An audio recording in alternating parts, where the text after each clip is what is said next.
Bonjour, bienvenue à la session de 180 degrés édition dans le cadre de la Foire du Livre, magnifiquement accueillie par la Maison de la Francité. Alors je me présente, je m'appelle Robert Naoum, je suis l'éditeur qui se cache généralement derrière 180 degrés édition. Aujourd'hui, j'ai le plaisir d'accueillir Sophie Wouters, qui est auteure d'un nouveau roman qui démarre très très fort et qui s'appelle Célestine. Bonjour Sophie. Bonjour Robert. Tout d'abord, avant de commencer, je voudrais faire un petit aparté. En fait, cette session a été pensée pour se mettre dans la tête d'un primo-auteur, c'est-à-dire d'un auteur qui n'a jamais été publié, de comprendre son envie irrésistible d'écrire, son rêve de publication, et après, comment est-ce que sa vie va être transformée ou pas par le succès. Je me suis toujours demandé si les auteurs comprenaient véritablement les éditeurs, et on peut se dire aussi si les éditeurs comprennent les auteurs. Voilà, ce sont parfois deux mondes complètement différents et les accroches sont parfois plus difficiles qu'on ne le croit. Alors en tant qu'éditeur, en fait, ce que je voulais dire, c'est que nous recevons beaucoup de manuscrits, même une petite maison comme 180 degrés édition. Et on a de la peine à tous les lire en déant un délai raisonnable. Donc, on est une petite équipe. Généralement, c'est le cas de toutes les maisons d'édition en Belgique, francophones en tout cas. Et on ne peut pas lire un livre comme ça en 2 secondes. Il faut qu'on se prépare, il faut qu'on ait le temps surtout. Alors en fait, on a adopté une méthode qui est de lire une 30aine de pages et de faire le bilan avec les collègues pour voir un peu si on accroche ou si on n'accroche pas. Et ce qu'on demande à un auteur quand il nous envoie un manuscrit, c'est de nous envoyer également une petite bio assez courte, mais une petite bio quand même. Également le synopsis du manuscrit pour voir vers quel genre de manuscrit on va. Est-ce que c'est un polar? Est-ce que c'est un livre de littérature blanche? Est-ce que c'est un roman historique? Est-ce que c'est un essai? Donc en fait, on a besoin de tout ça pour démarrer et pour se faire une idée du livre.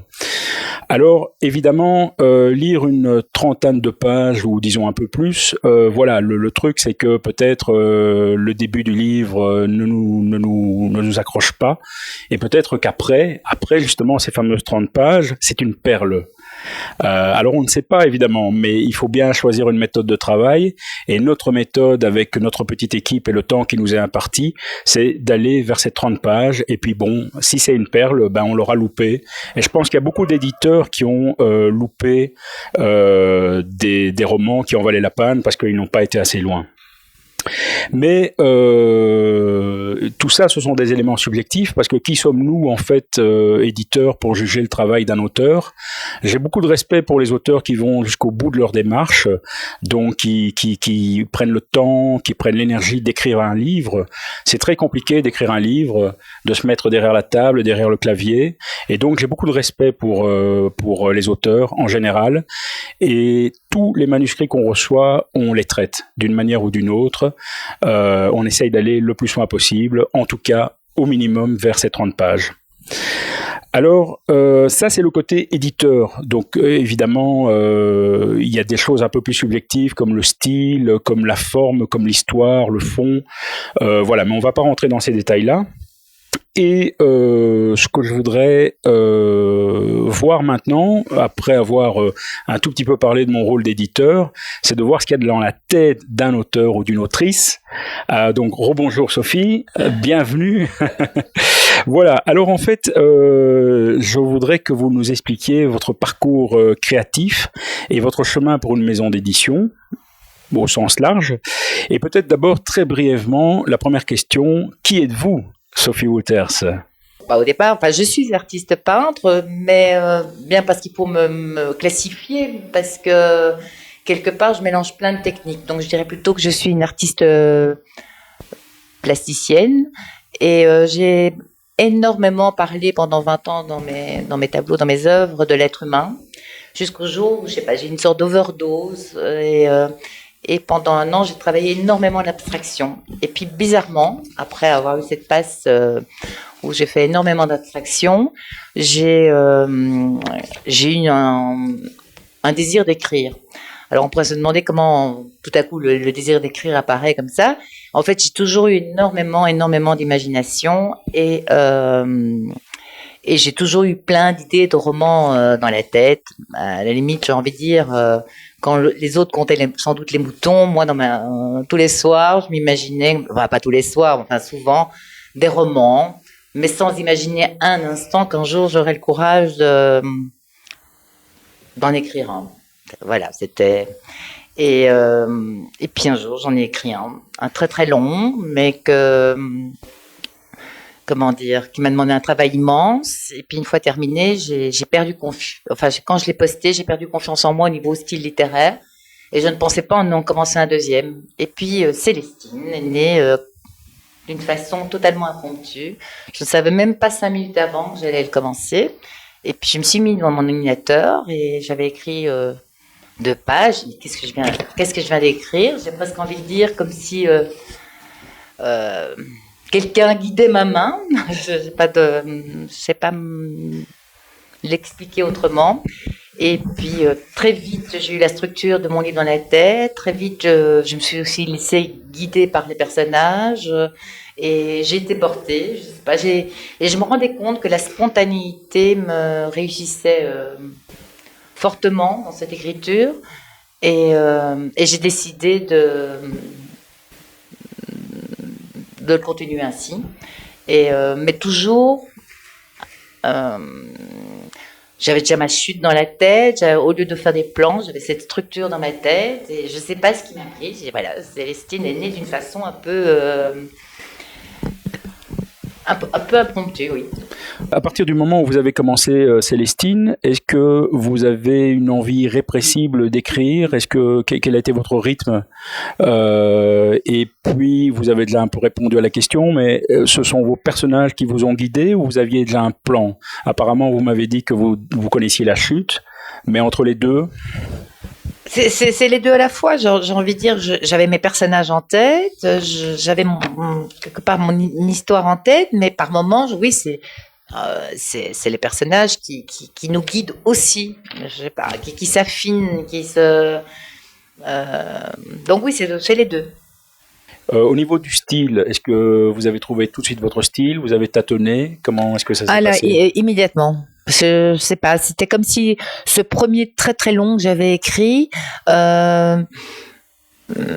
oui, Célestine, j'ai trouvé le ton, mais dès les premières pages, je savais que... Oui. Et l'ambiance, vous l'avez mis, donc c'est pas un secret, je ne spoilie pas le livre, ça se passe dans les années 60, oui. À Dessin, pourquoi D'abord, bon, je suis pas quelqu'un de spécialement nostalgique de nature, mais j'ai adoré les années 60, je suis née en début 63, tout début 63, et comment dire, il y en a certains qui se moquent un peu de moi, mais j'ai une mémoire... Plus ça remonte loin, plus j'ai de la mémoire. Donc, je me souviens très, très bien de l'ambiance des années 60 et je les ai adorés. Et donc, ça me plaisait fort de placer l'histoire de Célestine dans ces années-là. Et vos personnages vous ont suivi, je veux dire par là, vous avez réfléchi à l'intrigue, vous avez sans arrêt changé le synopsis ou bien vous êtes resté dans une ligne droite? Je suis restée dans une ligne droite, mais avec encore certaines incertitudes par moment, de me dire, tiens, est-ce que ça va plutôt être tel ou tel personnage qui va... Mais sinon, non, je sais pas expliquer pourquoi, je sais pas d'où cette histoire m'est venue, mais elle m'est venue et... Je sais pas, j'ai comme, sans vouloir jouer à la mystique, c'est comme si j'avais été guidée. Écoutez, tant mieux pour nous, tant mieux pour les lecteurs, c'est parfait. Oui. Et cela vous a pris combien de temps, plus ou moins, d'accoucher d'un premier roman? Parce que ce n'est pas évident d'être contente, d'arriver au bout de son écriture. Disons que bon, il y en a un premier que j'ai laissé dans le tiroir, sur lequel j'ai énormément travaillé. Tout à l'heure, vous posiez la question quel était mon rythme de travail. Le premier, ça a été tout. J'ai des fois levé en pleine nuit, des fois c'était la journée, des fois, enfin, j'allais dormir en pleine journée. Enfin, c'était très aléatoire. Tandis que Célestine, c'est très bizarre. J'ai travaillé ça comme quelqu'un qui va au bureau. C'est-à-dire, je me levais le matin et je travaillais toute la journée, jusqu'à 18h, 18h30, où là, j'en pouvais plus. Et je m'arrêtais et j'ai travaillé comme ça tous les jours, exactement comme quelqu'un qui va au bureau. Belle discipline, fantastique. Oui, c'était hyper discipliné, oui. Et après, donc, vous êtes bien consciente que vous avez écrit votre livre, donc vous étiez à la recherche d'un éditeur. Quel a été votre déclic par rapport à ça? Comment avez-vous contacté les maisons d'édition? Lesquelles, en France, en Belgique? Je pense que c'est pas prétentieux. Je crois qu'on est tous comme ça. On a tous envie d'abord essayer. Le pays qu'on ne nomme pas, la France. Oui, on va pas nommer.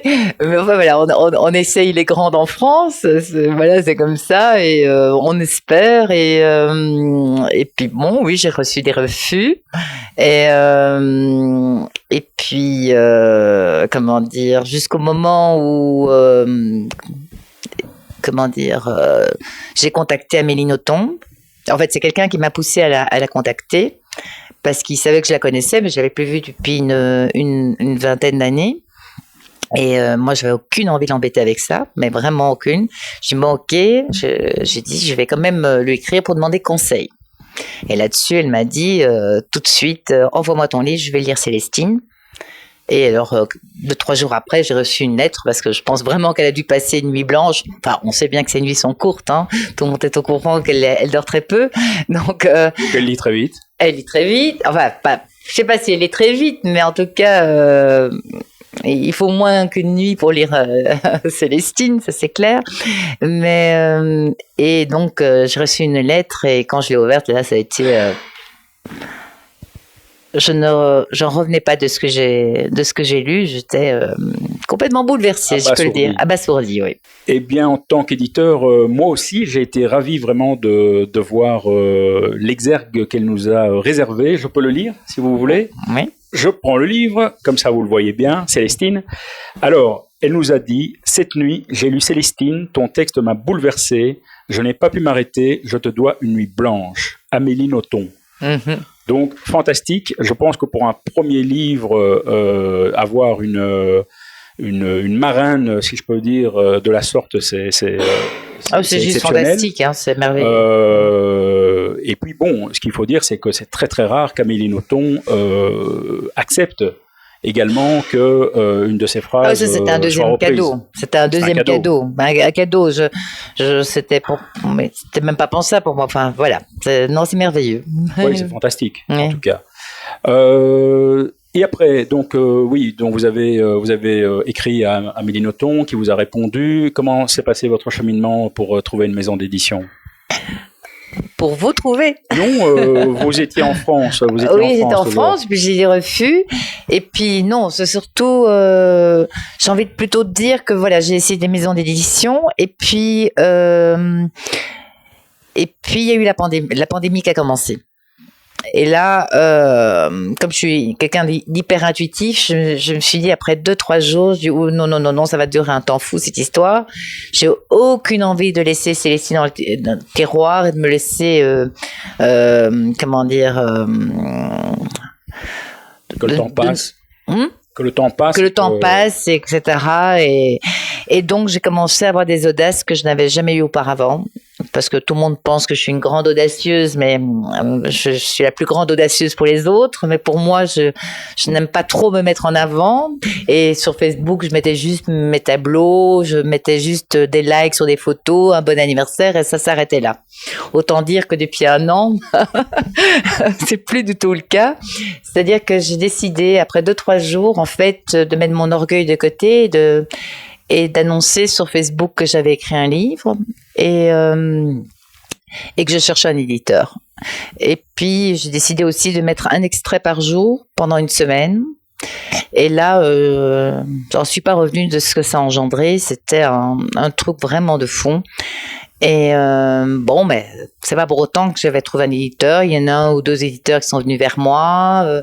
Il y a un scénariste aussi. Et puis il y a eu Hervé Gérard.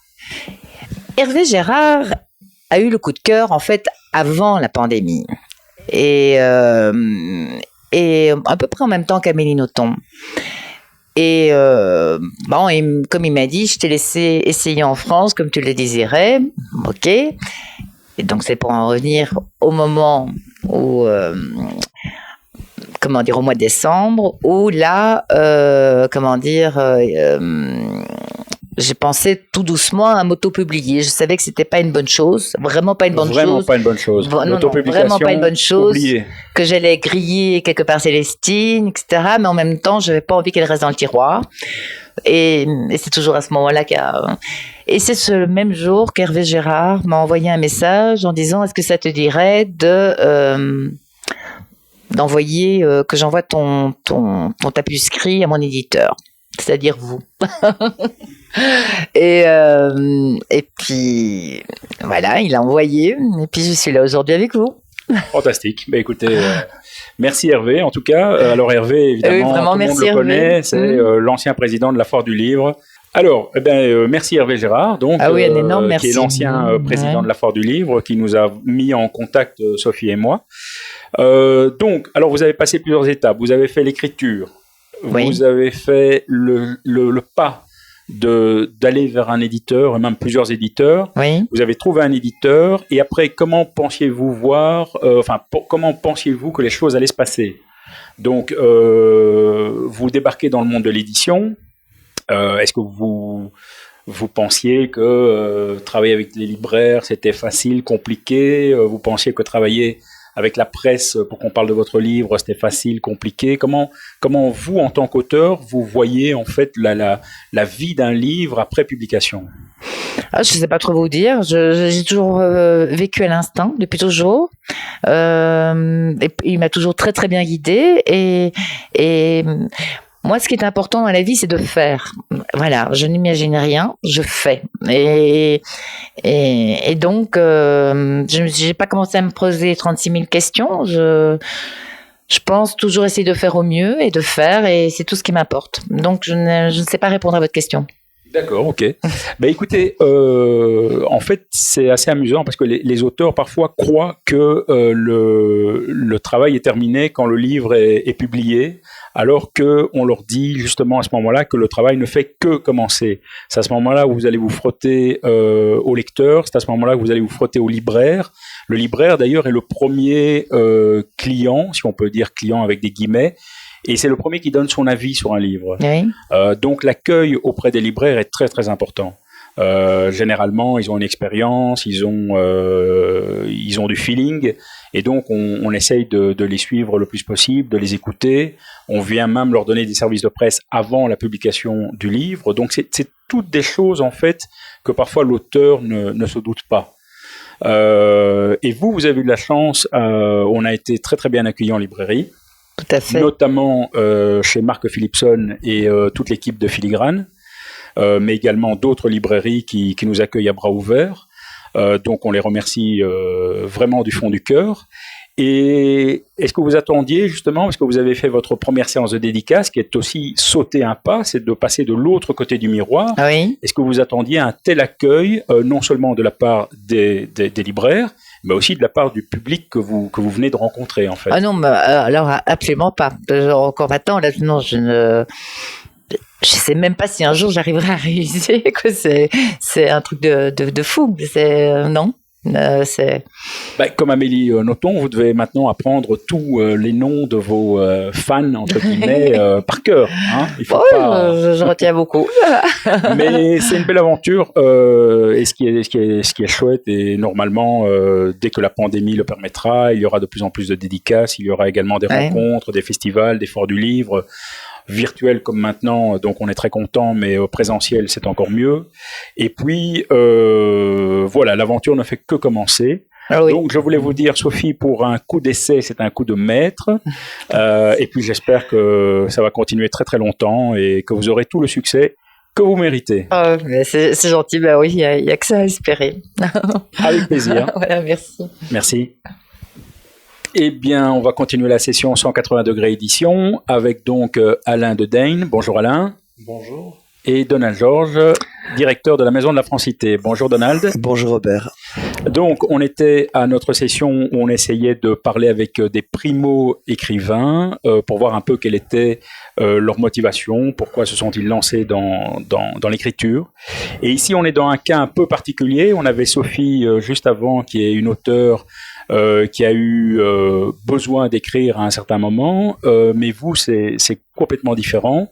C'est plutôt un travail de mémoire que vous avez voulu produire. Et donc, quel a été le déclic pour partir dans ce sens-là?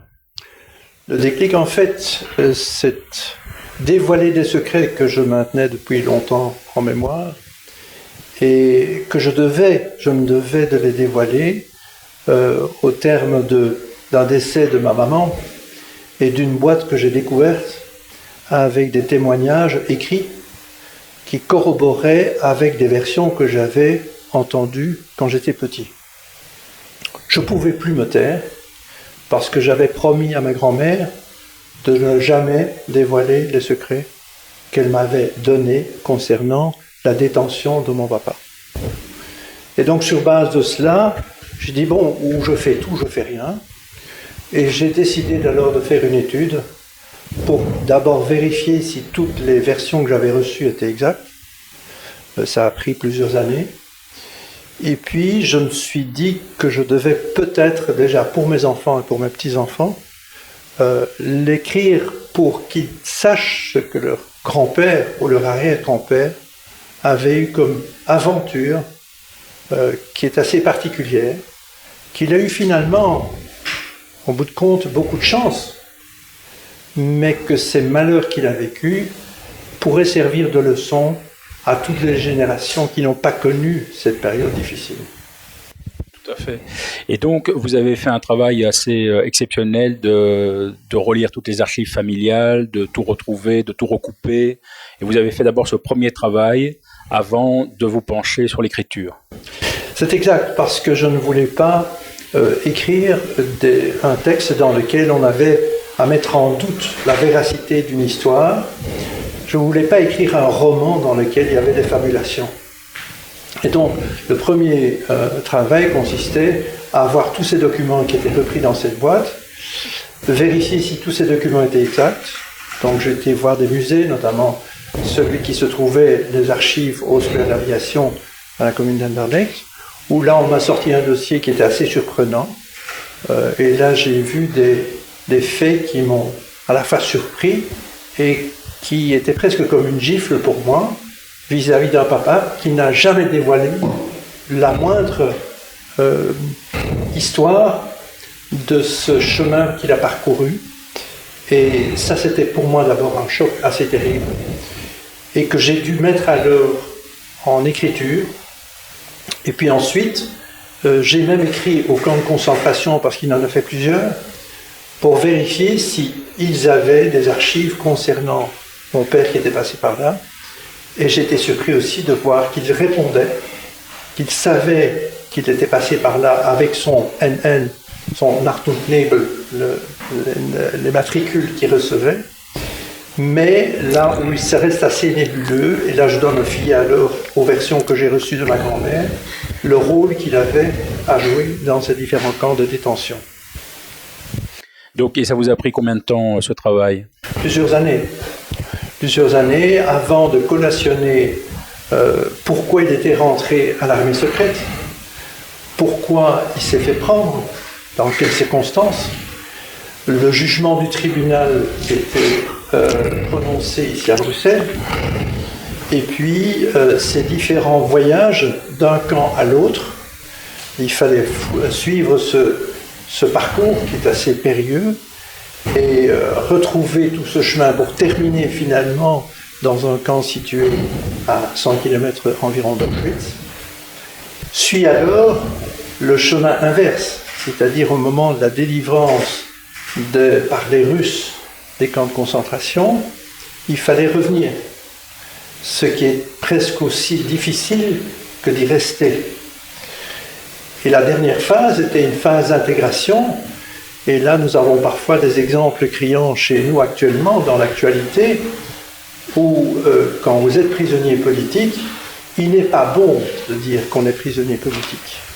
Parce qu'il y a toujours une suspicion qu'il a fait un délit qui est peu recommandable. Parce qu'en effet, un prisonnier politique pouvait être un criminel, pouvait être un homosexuel, pouvait être un tzigane, pouvait être un communiste. Et donc, retrouver sa place au sein d'une société qui avait des a priori, c'était très difficile. Ouais, à cette époque-là, effectivement, oui, tout à fait. Et vous avez décidé rapidement de ne pas écrire vous-même. Comment ça s'est passé? Alors, de formation kinésithérapeute, ce n'est pas une formation qui est prédestinée pour être écrivain. Deuxièmement, j'étais moi-même pris par l'émotion. Et donc, transmettre une émotion à quelqu'un qui n'a pas les mêmes sentiments que moi, c'est très, très difficile. Et donc, je devais chercher un guide pour que l'écrit soit d'abord qu'il y ait un fil d'Ariane dans cette histoire et qu'il voit ça avec d'autres yeux que les miens. Et en ça, j'ai eu plusieurs professionnels de l'écriture et celui qui a le mieux compris mon message, c'était Donald. Et donc, vous êtes tombé, si je peux dire, sur Donald, qui a lancé une initiative assez particulière et très intéressante. Donald, les biographes associés. Oui, donc c'était un programme de la Maison de la Francité qui s'appelle À chacun sa légende et qui rassemble toute une série de personnes qui vivent un peu ou qui font vivre la Maison de la Francité, des animateurs d'ateliers d'écriture qui sont souvent eux-mêmes ou elles-mêmes auteurs et autrices et leur proposer de raconter des histoires, des biographies ou d'accompagner à l'écriture de manière personnalisée. Et donc, un jour, Alain de Dain a franchi la porte de la Maison de la Francité avec un manuscrit de 185 pages, je m'en souviens comme si c'était hier, et alors 2 ou 3 phares des gros classeurs qui, on va dire, qui illustraient et qui prouvaient la véracité de ce qu'il avait écrit dans les 185 pages. Donc, c'était assez particulier, on a beaucoup discuté. Je lui ai trouvé une sincérité dans sa démarche qui m'a ému. Ce qu'il m'a raconté, un peu comme il vient de le faire ici, m'a touché, et il y a une relation qui s'est créée, en sorte que au bout de la première rencontre, Alain de Dain m'a dit: mais est-ce que c'est vous qui pourriez écrire peut-être cette histoire? Et alors, c'est un peu un instant magique pour quelqu'un qui, comme moi, écrit aussi. J'ai écrit mon premier roman. Là, j'ai quelqu'un qui m'apporte une trame, des faits factuels, tout le travail d'imagination n'est plus à faire. Alors ça peut être frustrant, certes. Maintenant, moi j'ai mon imaginaire, j'ai mon univers, etc. Et j'ai trouvé intéressant de faire ce travail de réécriture. En écrivant à la manière de Alain de Dain. Alors pas à la manière dont il écrit, sinon il n'aurait pas besoin d'un travail de réécriture, mais à la manière dont il avait envie de transmettre les choses. Donc maintenir le côté réaliste, véridique d'une histoire qui est extraordinaire et extrêmement émouvante. C'était très dur d'écrire certains passages parce que j'étais confronté à un manuscrit à l'état brut qui relatait des faits et sachant que ces faits relevaient d'une histoire vraie, c'était parfois très dur moralement d'écrire certains passages, mais c'était aussi très émouvant et j'avais envie de me raccorder à l'émotion qu'Alain de Dain mettait dans cette volonté de transmettre une histoire vraie à sa famille dans un premier cercle, mais de faire aussi connaître cette histoire pour les générations futures, parce que ce qu'il s'est passé dans cette histoire qui est racontée à travers la tartine, ça peut servir de leçon pour plein de générations. Parce que ça recouvre plein de problématiques qu'on peut vivre actuellement dans une époque qui n'est plus la même, mais qui relève des mêmes réalités. Tout à fait. Et comment avez-vous avez-vous pu trouver votre style en fait entre une écriture qui était au départ celle d'Alain et puis la vôtre? Est-ce que vous avez cherché? Est-ce que vous avez tâtonné? Comment est-ce que ça s'est passé? Ce n'est pas mon premier travail en tant que porte-plume, mais Alain de Dyne a une personnalité, une manière de vouloir raconter les choses en général. Et moi, j'ai joué au caméléon, en fait. Donc, j'ai essayé d'y mettre du style.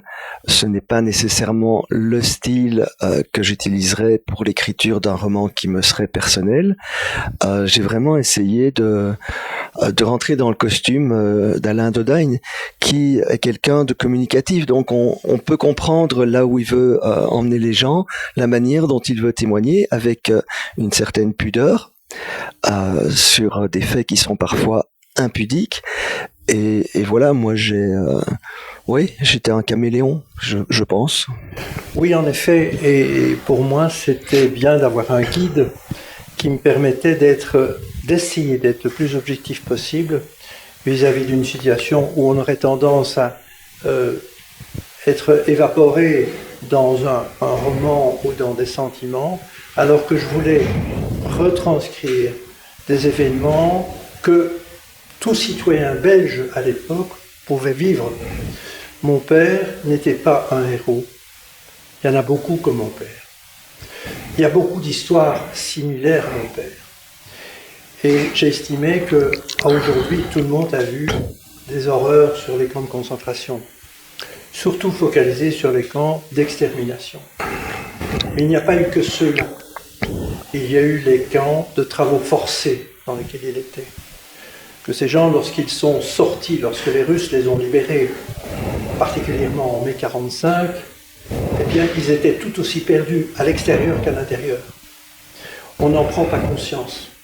Que lorsqu'ils sont revenus à pied de Pologne, parfois 1200 km, et qu'il fallait, entre-temps, sauver sa peau, parce que là, il n'y avait plus de loi, il n'y avait plus de règles, tout le monde pouvait mourir au coin de la rue, et il pouvait mourir aussi de faim, ou bien de maladie.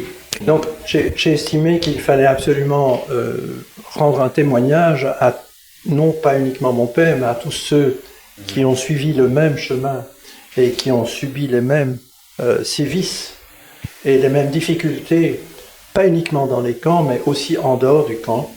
Lorsqu'ils sont sortis, cette difficulté de revenir, trouver son chemin, trouver de quoi manger, ne pas manger de trop parce que sinon ils allaient mourir par dysenterie, essayer de ne pas être volés par ceux qui avaient plus de santé que ceux qui sortaient des camps parce qu'ils n'en avaient pas, et puis arriver jusqu'à Bruxelles, où là c'était sa destination, être reconnu par sa maman qui croyait qu'il était décédé, puisqu'il n'avait plus de nouvelles du tout.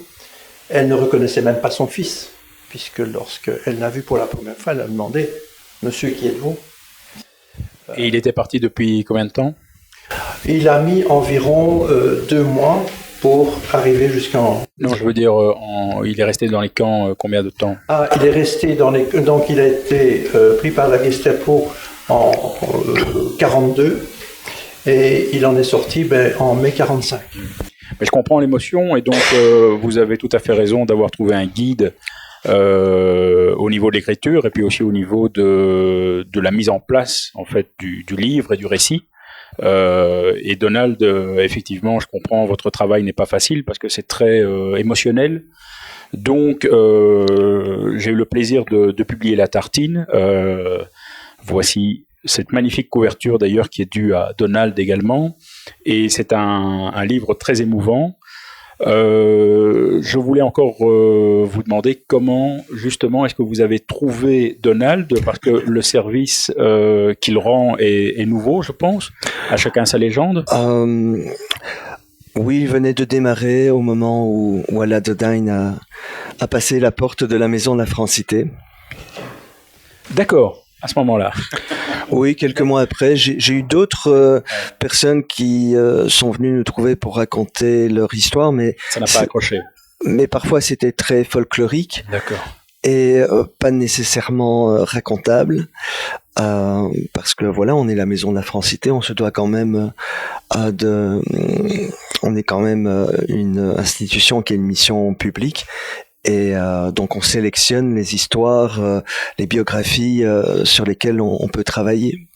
Mais en tout cas, je pense que ce service est très très intéressant. Moi, j'ai beaucoup de respect, comme j'ai dit lors de l'interview avec Sophie, pour les auteurs qui vont jusqu'au bout de leur travail, de leur écriture. Alors, d'un côté, il y a une auteure comme Sophie qui l'écriture la séduit du jour au lendemain. Enfin, au plus ou moins, ça fait un petit chemin, mais je veux dire, elle rentre dans l'écriture, et vous avez une histoire à raconter qui veut sortir absolument, une histoire de famille, des secrets de famille. Donc, quelque part, avoir une action comme la tienne, avec À chacun sa légende, apporte énormément, je pense, à des auteurs qui peuvent être perdus sur le chemin de l'écriture et aussi sur le chemin de l'édition. Parce que le piège à éviter dans votre cas, et vous avez très bien fait de contacter Donald, c'est l'auto-édition. L'auto-édition qui est le piège absolu dans lequel il ne faut pas tomber. C'est vraiment quelque chose qui fait du mal aux livres, qui fait du mal aux libraires, qui fait du mal aux auteurs, en premier lieu aux auteurs. Et donc, votre service, À chacun sa légende, est une très belle idée. Je pense que vous aurez beaucoup de succès parce qu'il y a beaucoup de gens qui ont besoin de raconter leur image, donc leur vie, pardon, de raconter leur chemin de vie à eux ou bien... Y compris des associations qui ont envie de raconter 30 ans, 40 ans d'activité au service des citoyens. Donner un livre à tout le personnel d'une entreprise ou d'une association, c'est mieux qu'une montre après ces 30 ans d'existence. Et je pense que c'est un très bon réflexe. Et comment allez-vous faire pour... j'ai eu de la chance, vous m'avez sélectionné, mais comment allez-vous faire pour sélectionner les éditions avec lesquelles vous allez travailler? C'est un travail d'approche que vous faites? On travaille avec différentes associations qui sont résidentes à la Maison de la Francité, qui donnent du conseil à l'édition, à la relecture, en fonction de ce que raconte l'histoire, de la manière dont on la raconte, on aiguille vers l'un ou l'autre éditeur, vers l'une ou l'autre maison d'édition.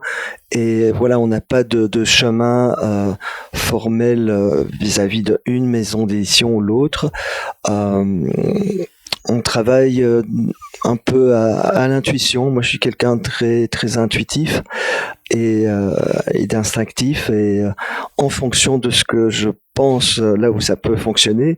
En fait, d'ailleurs, quand j'ai contacté 180 éditions, c'était au départ, je me suis tourné vers une maison d'édition que je connaissais un petit peu. Je connaissais un petit peu son éditeur, et j'ai été pour lui demander conseil, en fait, en lui envoyant le pitch, le 4e de couverture auquel on pensait, en annexe le corps du livre, et j'allais en fait pour un conseil, savoir tiens où pourrais-je me diriger, est-ce que le pitch est bien rédigé, parce que c'est la première fois que je rédigeais un pitch, une storytelling, et le hasard a fait que cette maison d'édition m'a dit moi ça m'intéresse. Et donc c'est un hasard heureux, c'était notre premier essai envers une maison d'édition. J'avais prévenu Alain Dedagne que le chemin commençait maintenant, que avoir 150 ou 180 pages rédigées, ça n'en faisait pas un livre. 180, c'est très bien. 180 pages. 180 pages. On a eu d'ailleurs quelques débats. Parce qu'Alain Dedagne était peut-être tenté par l'auto-édition. Je lui ai dit, c'est quand même mieux d'avoir une maison d'édition, mais ça va être dur. Alain Dedagne, comme toute personne qui a un bébé littéraire au bout des doigts, avait une certaine impatience qui n'était pas facile à contenir. Et voilà, moi je lui ai dit, il faut être patient. Et même quand on aura une maison d'édition, il faut compter 6 mois pour le voir sortir en librairie, et c'est plus ou moins le temps que ça a mis. Et je lui dis encore maintenant, ça va encore durer 6 mois de séances de dédicaces, le temps que les livres se retrouvent en librairie, qu'ils soient lus par certains libraires, qu'il y ait un intérêt du côté de la presse. On est parti pour 6 mois à 12 mois de collaboration, de complicité. Et moi, j'en suis ravi parce que Alain est vraiment quelqu'un de touchant, de sincère, et c'est bien d'avoir des projets comme ça qui réunissent des gens qui sont qui ont une sensibilité, qui ont envie de parler aux gens, de dire quelque chose, de raconter une histoire qui est belle en l'occurrence. On est d'accord, et je rebondis sur ce que vous dites parce que les auteurs doivent comprendre qu'il faut envoyer leurs manuscrits à des maisons d'édition qui traitent de leur thématique, si vous voulez. Voilà, moi, si on m'envoie, malheureusement, j'adore, mais si on m'envoie un recueil de poésie, je ne peux rien faire parce que je ne suis pas un éditeur de poésie. Il y a beaucoup d'auteurs, on reçoit vraiment des manuscrits qui sont d'abord qui ne sont pas qui sont titrés mais qui ne sont pas genrés, si je peux dire, c'est-à-dire où il n'y a pas marqué clairement polar, littérature blanche, essai. Et c'est dommage parce qu'il faut contacter le bon éditeur au bon endroit. Donc ça, c'est un travail que l'auteur doit faire. Trouver le bon éditeur qui s'occupe de sa thématique, et voilà, je pense que c'est aussi un travail que l'auteur doit faire, c'est-à-dire aller sur Internet, voir un peu quelle est la thématique spéciale de l'éditeur. Je dois avouer que c'est heureusement Donald qui m'a guidé dans cette démarche, parce que pour moi c'était les premiers pas dans un domaine que je ne connaissais pas du tout, et que dès lors, la première question qu'il me posait, pourquoi la tartine? Quand on parle des camps de concentration, des camps de détention, quelle est la relation avec la tartine? En fait, en résumé, la vie, elle tient parfois un fil, et ici, en l'occurrence, le fil était probablement une tartine qui se retrouve... N'en dites pas trop, mais tout à fait, on est d'accord, on est d'accord. Eh bien, je suis ravi de vous avoir publié. Je suis ravi, merci Donald, de m'avoir proposé ce très beau livre. Donc maintenant, comme vous le savez et vous venez de faire votre première séance de dédicace, le chemin ne fait que commencer. Donc je vous le souhaite long et agréable également, et que tout se passe bien. Donc voilà. Alors évidemment, on est dans une période assez tourmentée avec le Covid ou la Covid au choix. Mais j'espère que très bientôt on pourra faire de belles séances de dédicaces.